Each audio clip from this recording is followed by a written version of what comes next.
महानंदा नदी में छठ पूजा घाट को लेकर असमंजस की स्थिति बरकरार। पूजा आयोजकों का कहना कानून के अनुसार चलेंगे, अंतिम फैसले को लेकर चर्चा की जाएगी। महानंदा के लाल मोहन मौलिक निरंजन घाट में छठ पूजा के दौरान रेलिंग को लेकर समस्या देखा जा रहा है। पूजा होगी या नहीं, इसे लेकर पूजा आयोजक चिंतित है। इस घाट पर हर साल कई परिवार पूजा करते हैं। कुछ साल पहले ग्रीन ट्रिब्यूनल ने निर्देश दिया था कि नदी में छठ घाट नहीं बनाया जा सकता, लेकिन नदी के दोनों किनारों पर घाट बनाया जा सकता है। लेकिन इस साल नगर निगम की ओर से महानंदा के घाटों के सौंदर्यीकरण के लिए रेलिंग लगाई गई है। इस स्थिति में छठ घाट कैसे बनाया जाएगा, इसे लेकर पूजा आयोजक चिंता में पड़ गए हैं। इस विषय को लेकर पूजा आयोजकों ने प्रशासन से संपर्क किया है। कुछ दिन पहले प्रशासन मंडली के चेयरमैन अशोक भट्टाचार्य द्वारा घाट का दौरा करने के दौरान उन्हें लोगों का विरोध का सामना करना पड़ा था, जिसके बाद मंगलवार को प्रशासन ने रेलिंग तोड़कर 2 गेट बनाने का काम शुरू किया, लेकिन पूजा आयोजकों ने इसका प्रतिवाद किया है। उनका कहना है कि सौंदर्यीकरण के लिए बनाए गए रेलिंग को ना तोड़ा जाए। इसे लेकर छठ पूजा समिति के कार्यकर्ता, सदस्य और पूजा आयोजकों ने एक बैठक की। इस दौरान समिति के प्रवक्ता अत्रि शर्मा ने कहा कि इन घाटों में छठ पूजा होगा या नहीं, इस पर फिलहाल कोई अंतिम निर्णय नहीं लिया गया है। उन्होंने कहा कि वे रेलिंग को तोड़ने के पक्ष में नहीं हैं, कानून के अनुसार ही वे चलेंगे और आगे क्या फैसला होगा, इसे लेकर एक बार और चर्चा की जाएगी। कानून का पालन करते हुए इस वर्ष पूजा कैसे हो, इस पर असमंजस की स्थिति अभी भी बनी हुई है। ये दुर्भाग्य है कि हम लोग पिछले 10 दिनों से सुबह से शाम तक यहाँ इस इंतज़ार में आ रहे थे कि प्रशासनिक अधिकारियों के द्वारा हमारी ये जो ज़रूरत है पूजा की, इसके लिए कोई ना कोई समाधान का सूत्र निकलेगा। रेलिंग बन जाने से जो घाट की ओपनिंग सड़क पे रहा करती थी, वो घाट बनाने में तो हम लोग असमर्थ थे। एक भ्रम फैलाया जा रहा है कि हम लोग का डिमांड था कि हम लोग रेलिंग तुड़वाने की बात कर रहे हैं। ऐसी कोई बात नहीं थी। हमारा प्रशासन से अनुरोध था कि हमारे पूजा की पद्धति को समझते हुए आप लोग ऐसी व्यवस्था करें जिससे हमारे जो व्रतधारी यहाँ पूजा करते हैं उनके लिए कोई रास्ता निकल आए। और कोई ना कोई प्रशासनिक अधिकारी रोज़ आके यहाँ जांच पड़ताल कर रहे थे और एक उम्मीद की किरण जगती थी कि शायद आज हमारी समस्या का समाधान होगा।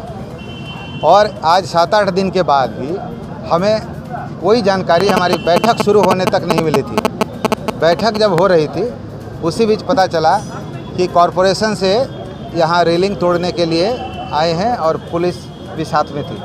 हम लोग जब जाकर उनसे मिले तब जानकारी मिली है कि 2 जगह 5-5 फीट का गेट, जिधर पक्का का सीढ़ी बना हुआ है उसी तरफ आदेश हुआ है एसडीओ के ऑफिस से।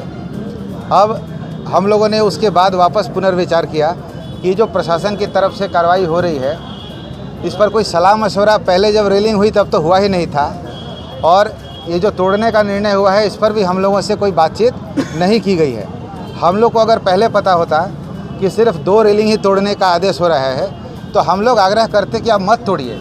आप तोड़ भी देंगे और हम लोगों से पूजा भी वहाँ अगर हम नहीं कर पाते हैं तो कोई फ़ायदा नहीं होगा। तो प्रशासन अपना काम कर रही है, हम लोग प्रशासन के काम में कोई बाधा नहीं देंगे।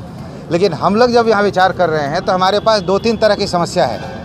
एक तो रेलिंग के द्वारा हमारा 70% घाट कवर्ड है, यहाँ के लोग कहाँ पूजा करें ये दिक्कत है। कोरोना महामारी के लिए जो सोशल डिस्टेंसिंग की गाइडलाइन है उस पर हाई कोर्ट का भी एक आदेश आया है। उसमें लिखा है कि एक परिवार से सिर्फ 2 आदमी को इजाज़त दी जाएगी। तो हम लोग के कान में ये बात भी आ रही है कि हर घाट में कौन कौन आदमी 2 आदमी जाएगा, इसका नाम पहले से देना होगा और प्रशासन सिर्फ उन 2 आदमियों को ही अलाउ करेगी। अब हमारे यहाँ पूजा के लिए जो बड़ा सा दौरा है उसमें इतना सारा सामान रहता है। 3-4 दिन से जो भूखे लोग हैं व्रत करके, वो तो मदद नहीं कर पाएंगे इतना भारी सामान उठाने में। तो एक घर में 4-4 आदमी व्रत करते हैं, सबको आके यहाँ पूजा करना पड़ेगा। तो इस तरह के रिस्ट्रिक्शन में हम यहाँ किस तरह से पूजा कर पाए ये अभी तक हम लोगों की समझ में नहीं आया है। तो हम लोग वापस इसमें बैठेंगे। अभी जो परिस्थिति दिख रही है कि अगर मान लीजिए रेलिंग की समस्या नहीं भी हो तो एक परिवार से 2 आदमी आके पूजा करें और बाकी लोग घर में बैठ के पूजा देखेंगे, तो ये कोई दुर्गा पूजा या काली पूजा नहीं है कि लाइव टेलीकास्ट हो रहा है तो वहीं से नमस्ते करके हम घर से बैठ के टीवी में पूजा देख लें। हमारे लिए नदी में खड़ा होकर अर्घ देना जरूरी है। तो अगर हम ऐसे पूजा नहीं कर पाते हैं तो किसी भी परिवार का आदमी जहाँ 4 आदमी 5 आदमी पूजा करते हों, एक आदमी घाट पर आके पूजा नहीं करेगा। हम लोग इस तरह से विभक्त होकर पूजा करने में असमर्थ हैं। तो इसकी एक संभावना दिख रही है कि एक तो कोरोना महामारी का डर है, भीड़ नहीं हो इसका भी ध्यान रखना है। एक परिवार से 2 आदमी के आने का मैंडेटरी इंस्ट्रक्शन है ऑनरेबल कोर्ट का, जिसका हम अभी विरोध भी नहीं कर सकते, और रेलिंग की समस्या तो उसके बाद है ही। तो इन सब परिस्थितियों को देखते हुए हमें ये निर्णय सबसे बातचीत करके लेना होगा कि हम लोग यहाँ सचमुच में पूजा कर भी पाएंगे कि नहीं।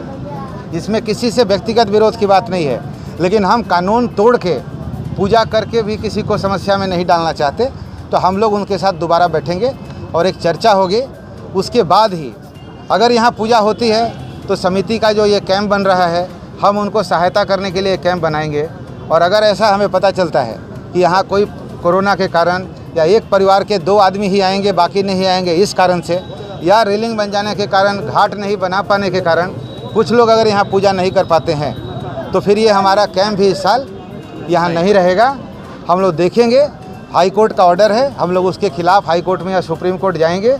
और अगर अगले साल छठ मैया की कृपा से कुछ अच्छा ऑर्डर आ पाता है तो दोबारा पूजा की बातचीत हमारी होगी।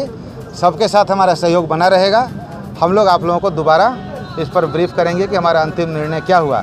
अभी तक हम लोग इस घाट में कैसे पूजा करेंगे ये हमारी समझ के परे है।